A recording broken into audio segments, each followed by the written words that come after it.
Salut à tous, on se retrouve aujourd'hui sur une deuxième vidéo sur Patchwork où je vais expliquer un peu ce que je considère être les stratégies pour essayer de progresser à Patchwork.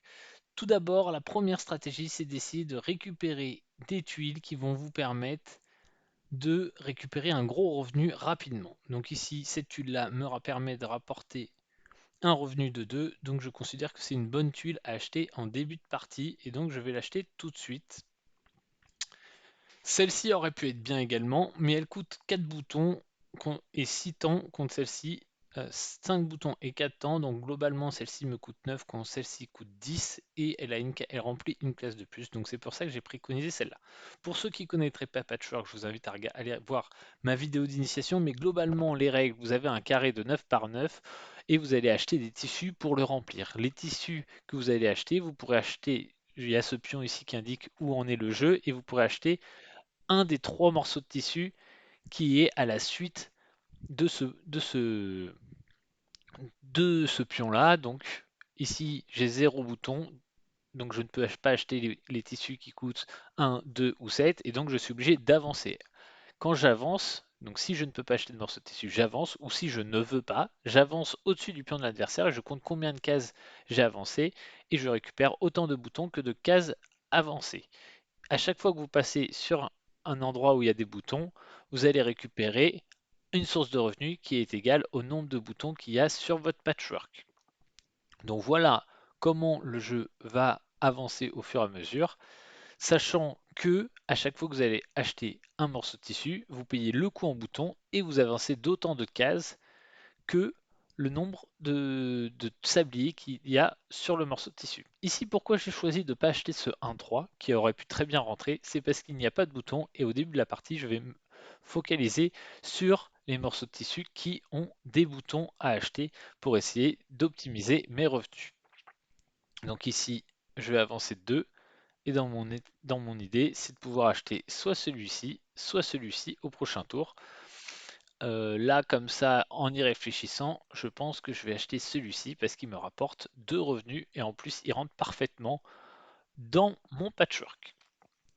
Alors, que fait mon adversaire? On peut voir que pour l'instant, il a eu 2 revenus quand moi j'en ai 4. Donc ça, c'est toujours intéressant d'essayer d'être devant votre adversaire en termes de revenus. Ça vous permet de, de vous dire que vous avez de l'avance. Peut-être que vous aurez du retard sur les cases qui sont remplies, mais en tout cas, au début de la partie, c'est pas du tout grave d'être en retard sur cet aspect-là du jeu parce que vous allez pouvoir vous rattraper plus tard. Au début, c'est vraiment créer une synergie de revenus. Ici, le 1,5 ou le 3,2, je vais plutôt prendre le 1,5. Par contre, où est-ce que je vais pouvoir le placer? Ça, c'est une autre question. Je pense que je vais le placer comme ceci. Hop. Ici, je trouverai quelque chose à placer. On va trouver. On va voir. Alors, voilà. Mais pourquoi je le prends? Ben, parce que il me permet de récupérer encore un revenu supplémentaire. Ah, mon adversaire ne l'a pas pris, ce 3-2. Bon, ben, du coup, on va le prendre et on va le placer ici. Parce que vu qu'il rentre parfaitement. Et ça nous fait toujours un petit revenu. Et ça coûtait pas trop cher, donc c'est assez intéressant. Que va faire mon adversaire? Donc là, vous voyez, je me focalise surtout sur mon jeu, hein. Je me focalise pas trop sur ce que va faire mon adversaire. Par contre, en milieu de partie, faut regarder ce que fait votre adversaire, va avoir une toute autre importance. Mais globalement, sur le premier tour et demi, je vous conseille de jouer votre jeu, essayer de récupérer le plus de boutons possible pour avoir une source de revenus. Et vous n'avez pas forcément besoin d'essayer de chercher plus compliqué que cela sur le début de partie. Est-ce que ici ça pourrait rentrer? Il va pas y avoir grand chose qui va rentrer, mais ce 4-2 pourrait bien rentrer. Donc ça pourrait m'intéresser.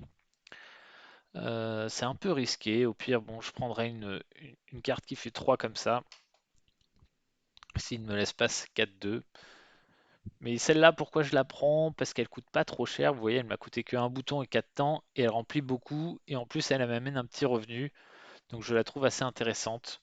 Il y a des cartes qui sont plus intéressantes que d'autres, hein, dans ce jeu.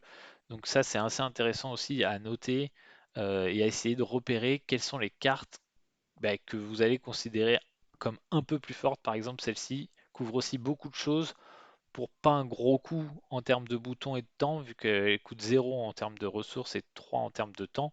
Donc globalement, on peut dire que un temps c'est égal à un bouton, vu que vous avancez d'une case. Donc globalement, vous voyez bien que là j'ai payé 5 pour avoir une tuile et là j'ai payé 3 pour avoir une tuile et elle me recouvre énormément de mon patchwork, ce qui fait que ben, je suis... Alors elles sont difficiles à placer, donc j'ai un patchwork qui est un peu difforme. Par contre, j'ai pas mal d'avance en termes que ce soit de revenus ou de cases remplies. Et ce qui est intéressant, parce que je vous rappelle que comment on compte les points à la fin de la partie, ça va être le nombre de cases vides fois 2 en points négatifs. Et ensuite, on va compter le nombre de boutons qu'on a à la fin de la partie. Et si quelqu'un a réussi à faire un 7 par 7 rempli, ben, il va marquer des points supplémentaires, il va avoir 7 points supplémentaires. Donc là, on va rentrer dans l'aspect où on va commencer à essayer de regarder ce qui pourrait intéresser notre adversaire et ce que nous, on voudrait mettre en place dans la suite de notre partie. Donc ici, par exemple, hop, on peut se dire que nous, on aimerait bien récupérer ce 5 par 5. Je vais le mettre ici, du coup. Pourquoi j'aimerais bien récupérer le 5 par 5? Ben, parce qu'il rentre parfaitement ici. Donc ça, c'est typiquement le type de réflexion que vous pouvez avoir en vous disant, bon, du coup, qu'est-ce que je vais essayer d'avoir sur la suite de la partie? Et donc, parfaitement, cette tuile rentre parfaitement dans ma stratégie. Et je sais que je vais pouvoir l'avoir parce que je vais faire en sorte de jamais prendre cette tuile, ces trois tuiles-là. Donc au pire, si mon adversaire ne les prend pas, j'aurais continué à avancer au-dessus de lui et vu que j'ai un plus gros revenu, ben, je peux me permettre de continuer en continu à avancer au-dessus de lui. Et donc là, maintenant qu'elle est à sa moi de jouer, elle est disponible, ben, je vais la prendre et ça rentre parfaitement dans mon patchwork. Et donc ça, voilà, c'est à partir de ces petits moments-là où, quand je vous dis, voyez, vous arrivez, on a fait maintenant un tour et un peu plus un tour et demi, où vous allez commencer à plus analyser les tuiles que vous voulez récupérer, et notamment ce type de tuiles-là qui coûtent très peu cher et qui remplissent beaucoup votre patchwork, plutôt que des tuiles à revenus. C'est-à-dire que voilà, maintenant, je considère que bon, à chaque fois que je vais passer au-dessus d'un bouton, je vais récupérer 12 revenus. Mon adversaire va récupérer 7, mais si à la fin il récupère 14 revenus et que moi j'en récupère que 12, c'est pas très grave si j'ai réussi à mieux remplir mon patchwork que lui.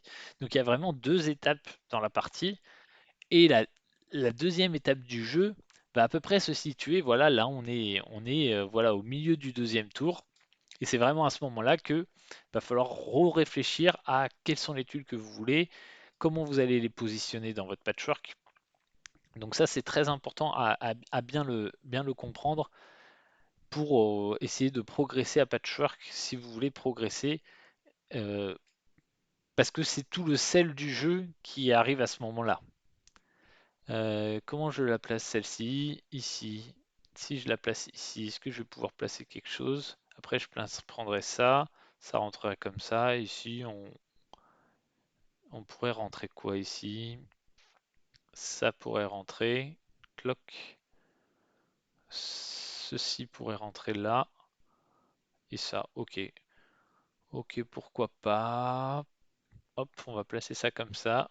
Et vous voyez, pareil, quand vous placez vos tuiles, vous pouvez déjà réfléchir à qu'est-ce que vous allez récupérer au coup d'après, comment vous allez pouvoir les placer les unes en fonction des autres. Et ça, c'est très important. Alors, je suis pas sûr que du coup, j'optimise tous mes coûts, hein.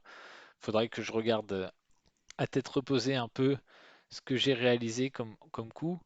Mais voilà, il y a plusieurs techniques possibles, mais vous voyez, j'ai pas forcément pris le temps de tout compter parce que j'ai une certaine, vu mon avance en termes de revenus, m'a permis, en achetant des tuiles pas chères, de récupérer beaucoup de boutons, et donc je sais que je suis devant en termes de boutons, devant en termes de cases remplies et devant en termes de temps, donc je sais que j'ai pas trop de risque de perdre maintenant la partie, donc je suis pas trop inquiet.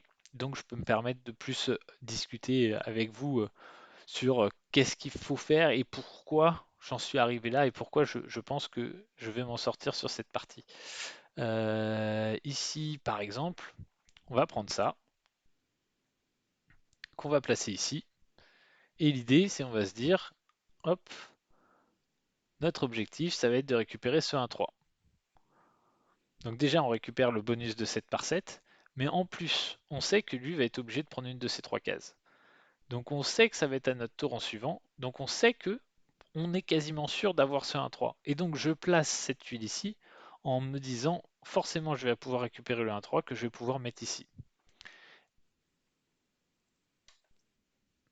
Et donc vous voyez, c'est exactement ce qui se produit.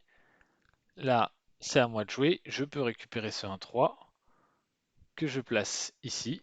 Hop. Puis ensuite, ça va être encore à moi et je peux récupérer. Qu'est-ce que je vais vouloir récupérer? Je pense que le 10-3 ici est très bien. Et donc je vais le mettre là. Hop. Et donc au final, en ayant un peu réfléchi à tous les coups qu'on allait faire pour sur la deuxième partie, on a réussi à bien remplir notre patchwork où il nous reste que 4 cases vides, ce qui est plutôt un bon score. Et voilà, j'ai même pas regardé combien j'avais de boutons disponibles dans ma stock ou pas. J'ai j'ai juste joué pour essayer d'optimiser mon placement sur la deuxième partie et prendre des tuiles qui remplissent beaucoup notre patchwork. Par exemple, celle-ci qui remplit 7 et qui coûte pas très cher, celle-ci qui remplit 6 et qui coûte pas très cher. Donc voilà, vraiment deux temps dans le jeu. Et d'ailleurs, vous pouvez le voir dans mon patchwork. Il y a beaucoup, globalement, j'ai fait mon patchwork de bas en haut, hein. Et bien, il y a beaucoup plus de boutons sur la partie basse de mon patchwork que sur la partie haute. La partie haute, à part cette tuile là que j'ai pris à la fin, sinon le reste de mon patchwork est assez vide.